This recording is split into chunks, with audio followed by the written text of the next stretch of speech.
It means that Israel is no longer just targeting the Palestinian people engaged in a war of extermination against the Palestinian people. They are now after international order, literally.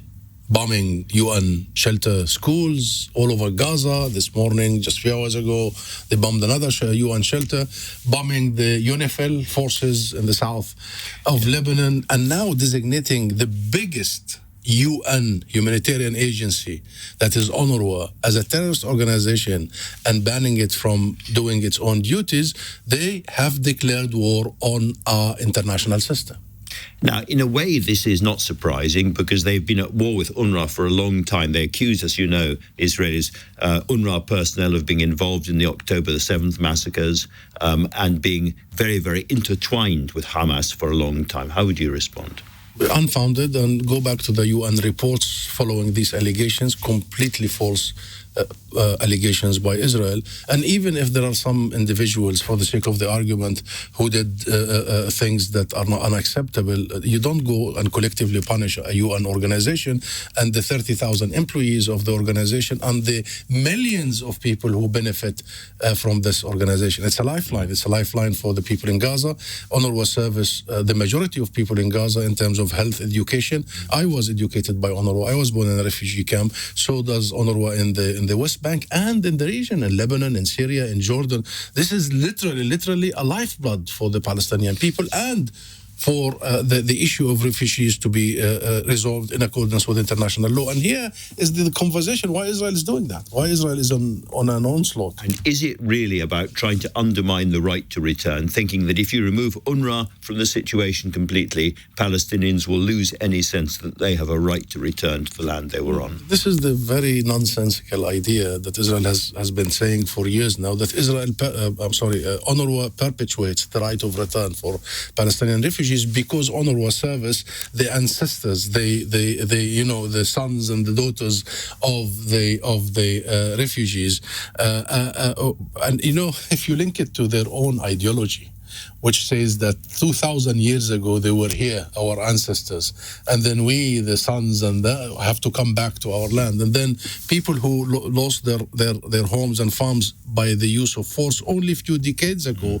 are not even able or have the right to be serviced by the international community. So this is an ideological debate where Israel thinks the collapse of UNRWA would end the right of return. This is nonsense. The right of return is a birthright. It's inalienable. It's enshrined in international law. It has nothing to do with UNRWA.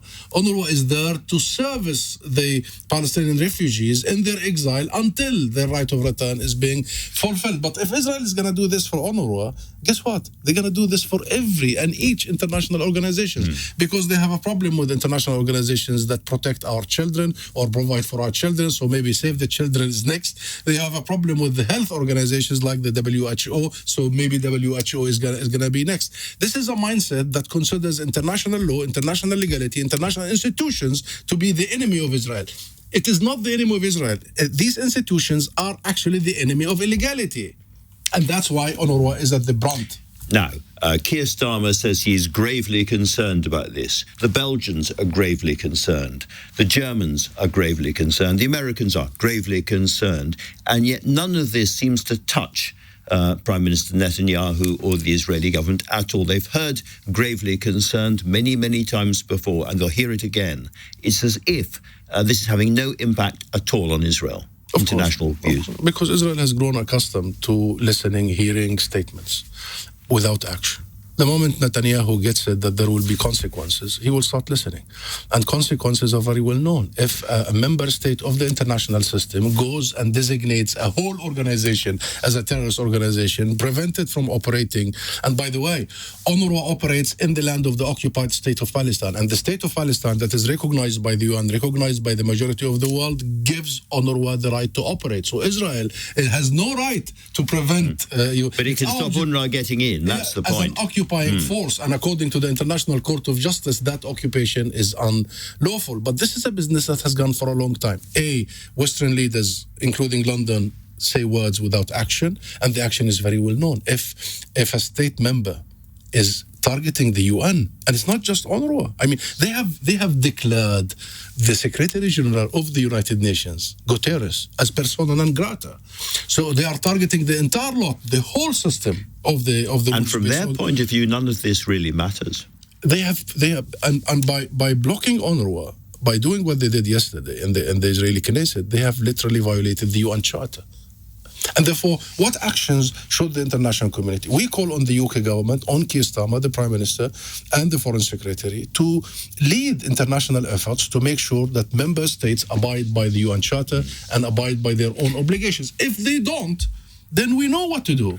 And many other states have been at the receiving end of this. Your membership has to be revisited, your obligation has to be ensured, and sanctions has to be but the problem is, when it comes to Israel, Western governments just throw their hands in the air and they become inactive.